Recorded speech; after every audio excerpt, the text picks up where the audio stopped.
Are you kidding me? This is what people are power scaling? Oh my lord. Okay. All right. First off, this fight, it's good. It's good. Don't get it twisted. It's a good thing, but it's kind of like I mean, nothing's really happened like that yet. It's kind of hard to power scale this one out of all things because, I mean, it's like, all right, cool. KIZARU kicked Luffy. And then people went freaking crazy about it. It's like, all right, relax, guys, relax. KIZARU is not that far off from Luffy in terms of power anyways. So I'm not really mad at anything that I've seen. But I think that a lot of people are really bent on this whole, oh my god, KIZARU's so fast and his attacks are so fast that Luffy can't even react to it. Calm down. Calm down. Luffy, as well as many others, have already reacted to light speed attacks. This has happened like 26 times.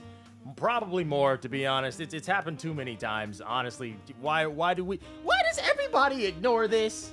Why everybody in the fandom all simultaneously comes together to specifically ignore that Luffy, Zoro, Sanji, freaking Marco, tons of characters have literally reacted to light speed attacks.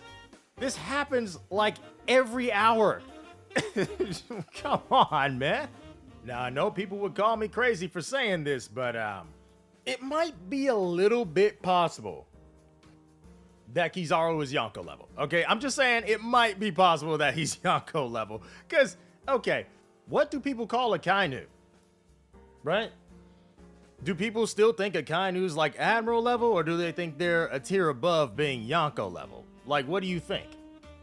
I think a Kainu is a tier above. I think he's Yonko level. Same thing with Aokiji, because if you bring a Kainu up to Yonko level, you kind of have to bring Aokiji up to Yonko level. Because they both fought for like 10 days. It was almost a stalemate. I mean, there was a winner, a clear winner, but Aokiji is pretty much there. And then what about KIZARU, the guy that we all assume is probably the weakest out of the OG3, which I still assume is the weakest out of the OG3. But what about him, right? I think personally, he's not too far off from his peers. I mean, they all were together. They were those guys. Aokiji, Kainu, KIZARU. They were the OG3. So I wouldn't be too surprised if he wasn't too far. Well, obviously he's not too far off from him, but why do the other two get stronger and KIZARU not? I don't know. Maybe he is just still regular Admiral level. Who knows? But I'm just speculating. Don't take anything I'm saying as facts. It's just pure 10 billion% speculation. I can't say much more than this. But I wouldn't be surprised if he is like Yonko level. I wouldn't, because it matches with Aokiji. It matches with the Kainu. But for me personally, I'm going to hold off a little bit on how Luffy scales up against KIZARU, because I don't want to make the same mistake as I did when Luffy faced off against Lucci. And Lucci, you know, he was going toe-to-toe with Gear 5 Luffy. He was at that time, and then he got low to no diffed. So, you know, I don't want to make the same mistake. I don't want to be reactionary about it this time. I'm just going to let this chapter do its thing, and I'm going to see what happens next time. I don't expect Luffy to no-diff KIZARU. That's just ridiculous. Come on. That's ridiculous. But I do expect Luffy to be stronger than KIZARU. That's just me. And we'll let it be.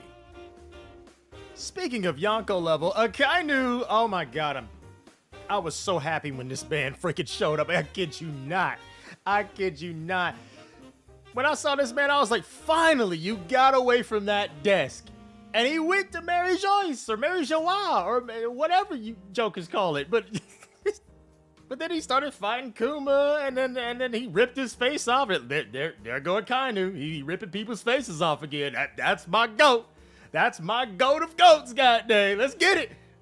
Putting holes in one people and then the next. Hey, whenever a Kainu shows up, just expect there to be a hole put in somebody. Like, seriously.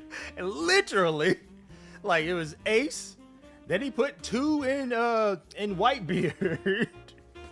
Actually, no, he put 3 because, you know, he put 1 in his face. He'd be ripping people's faces off. That's his thing. Then Kuma ripped his face off. I think Kuma also lost his leg. His leg got burnt for sure. Did he lose it or not? Probably. It's a Kainu, so he probably lost his leg, more than likely. I kind of felt bad for him a little bit. I'm not gonna lie. And then he teleported somewhere else, and Kuma just dipped. And I was like, dang. Okay, where did he go? And it had a Kainu just questioning him. It was like, what are you?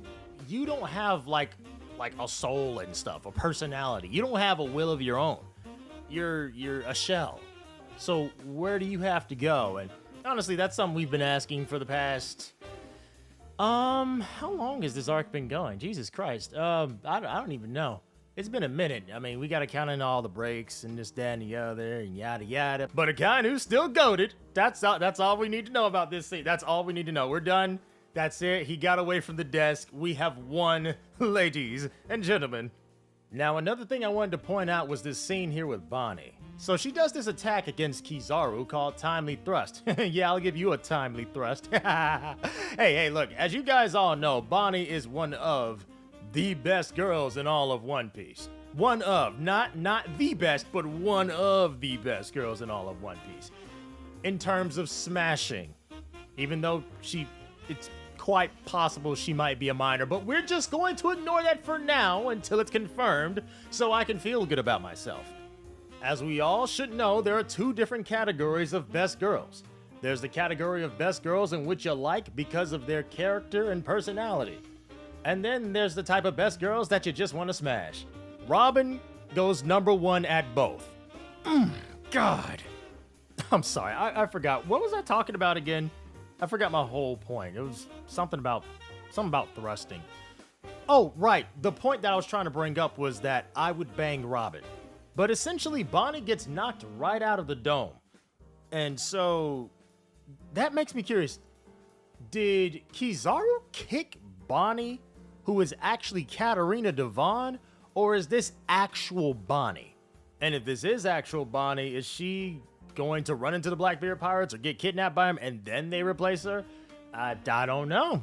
I do not know. Blackbeard Pirates are coming into play at some freaking point. I theorized this a long time ago. I'm gonna be right, god dang it. I'm curious as to what everybody else thinks about this. I really want to know.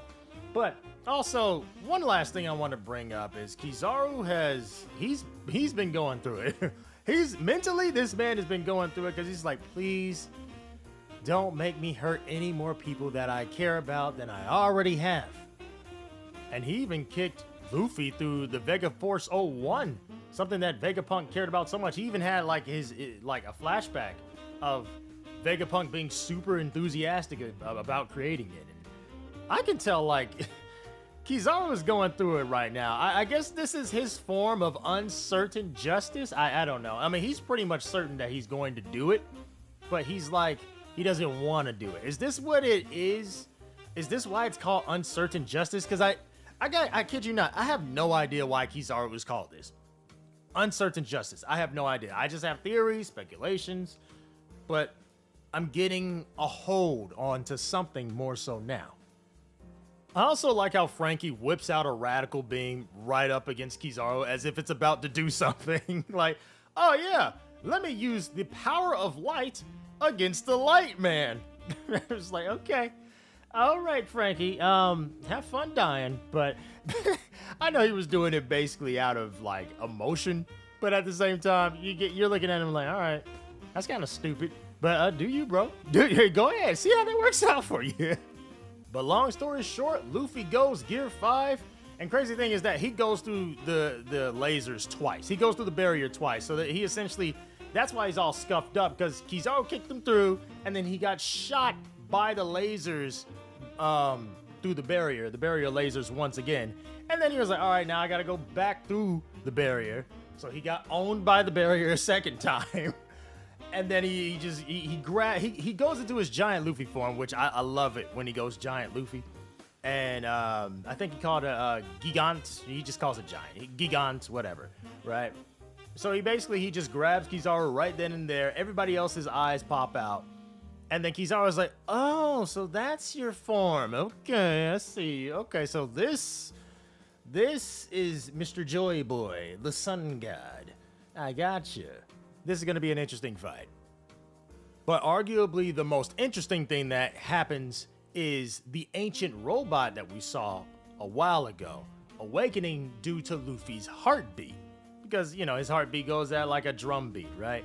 So that robot more than likely is going to replace the Vega Force 01. More than likely that's what it is. And it's going to be more than likely probably a better robot with a lot more interesting technology, because this was back from the Void Sentry type robot, right? So with that knowledge in mind, more than likely it's going to have a bunch of crazy gadgets. It's probably going to be able to actually fly the Sunny away from the island without having to have any external help from, like, I forgot the reason why the Vega Force couldn't do it. I forgot the exact reason, but it could probably just fly on its own and just do it by itself. And you know what? You know what I find hyper hilarious? The fact that this thing's already got a Viking helmet on. Like, come on. It's already got a Viking helmet on. Is my theory wrong? Yeah, probably. I don't care. I really don't care. I don't care. But anyways, guys, make sure you like and subscribe. Come and join the Vagabond's journey. I'm not going to do Reddit comments this time around. Like I said a while ago, and plenty other times probably, life is very busy right now, and I would rather not spend 5 hours editing this when I should be out making money, because, yeah, it's probably a good idea to take care of yourself. But anyways, I thank you guys for this. Like and subscribe. And with all that being said, Vagabond gone.